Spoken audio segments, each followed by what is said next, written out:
guys, so I just thought I'd do a little short video of a few poses that you might want to start to practice at home a little bit more. They're poses that we don't really get to do much in the classes, and yeah, so you can play around with them while you're at home. Practice makes perfect.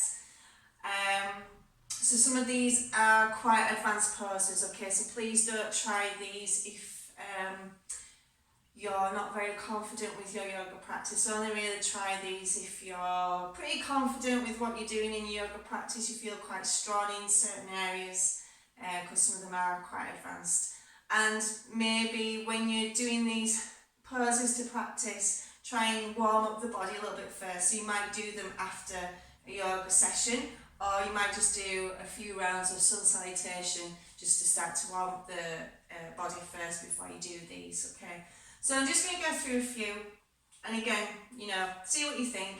Like I said, some of them are quite advanced, so don't use your ego too much. Don't feel like you have to do these. You know, if you can't do it, it's fine. Ego's a bad thing in yoga because that's usually where you get injured, because you're pushing yourself into a pose when your body really doesn't want to do it. Okay, so do take it easy if you're going to try some of these. First one is a pretty regular pose. You might just want to focus a little bit more when we do it. We're doing down dog, okay? So what we're trying to do with down dog, everybody's down dog is going to be different, but you're trying to feel it in your shoulders, your upper body, so you're strengthening your arms, and you should feel it through your legs as well, so you're stretching out through the hamstrings and the calf muscles. So as long as you're feeling in those areas, it's okay. Your variation might be different. What you're trying to do though, for the distance in your down dog, you should be able to flow from plank up into down dog pretty easy. Okay, so that's the distance that your hands and your legs should be at. Okay, so you shouldn't have to move around if you're going through from plank. Okay, so that's how it should be. So you can start in plank first, and then push the bum and the hips up towards the ceiling, okay? You can have your legs hip distance, you can bring them a little bit closer in. And like I always say, you can always bend your knees here, or ideally, you've got your legs straight, okay? So, things to think about here. Try and imagine that someone is pulling your bum and your hips up towards the ceiling, okay? And then try and imagine someone's pushing down onto your back, so they're pushing your head towards your knees. So that's the kind of feeling that you should be having. So your heels might be off the floor, that's absolutely fine, or your heels might be able to touch the floor.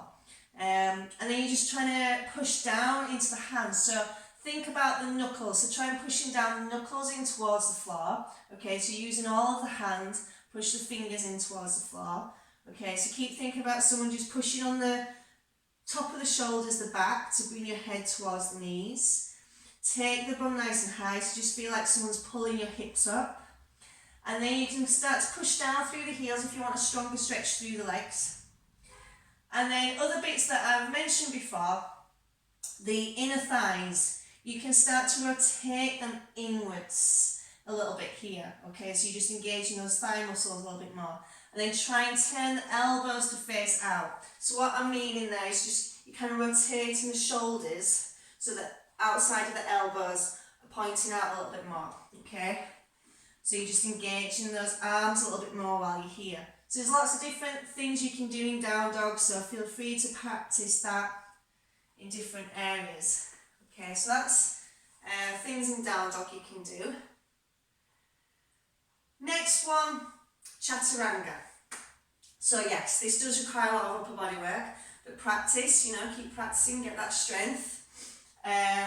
So you can do this full plank or half plank, okay? I'll show you half plank first. So half plank, you've got your knees down on the floor. Okay, you can have the tops of the feet on the floor, or you can have your toes tucked in, okay? Hands, ideally, underneath your shoulders. But again, if you need to bring your hands a bit further forwards, that's fine, okay? And then you're pushing your bum down, engaging your core, and then keeping the arms where they are. You're going to lower yourself down so the elbows are starting to tuck into the body. Chaturanga is if you're hovering and holding, so you're not coming all the way down to the floor yet. Okay, so if you're doing full, it's a lot harder. So that's your chaturanga. Try and keep the bum down. Hold it for as long as you can before you collapse. Okay, so again, that's one you can practice. Start to get a bit stronger. See if you can hold it a bit longer each time that you do it.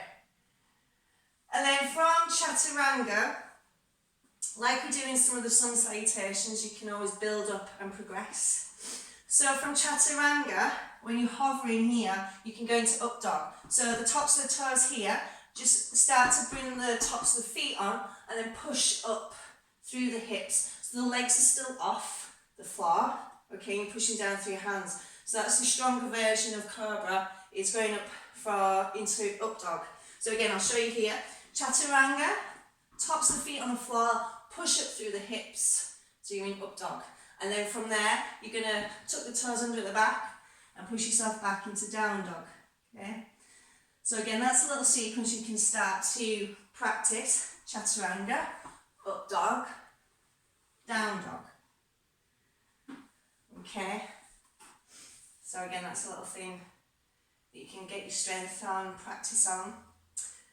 What else was I going to show you? Yeah, we'll do an arm balance. So crow pose. We've done it a few times in class, but it's a tough arm balance, so don't do it too much.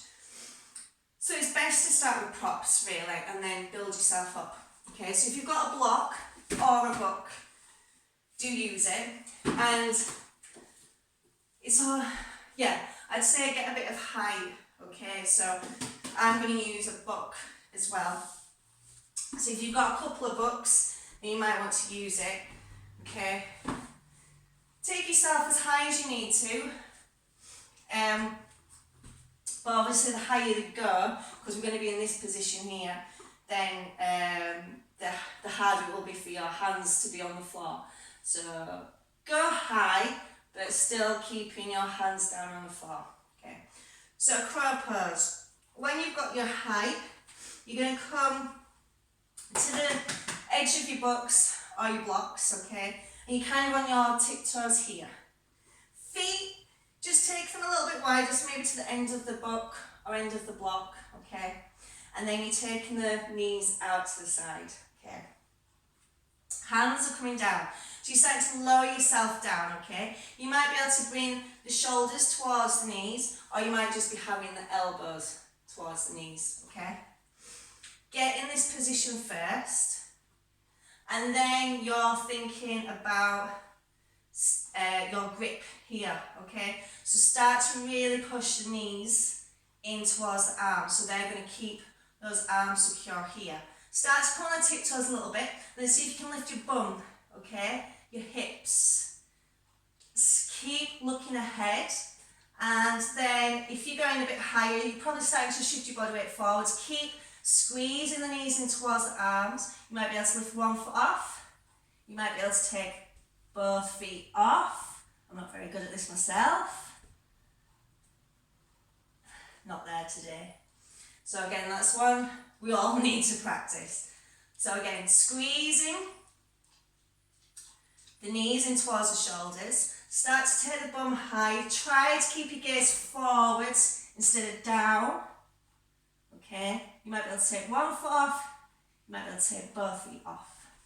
So just giving yourself that bit of height just helps, okay? But again, you can always try this without the blocks as well.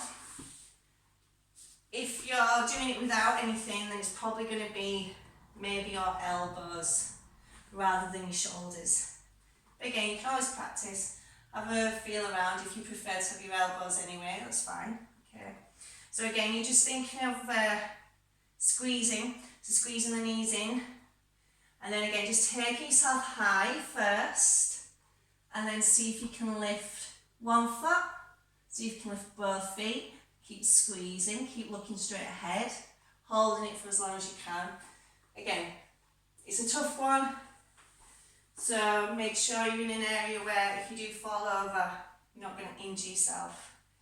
So there's different things there you can do with crow pose. Last one, I'm going to show you wheel pose.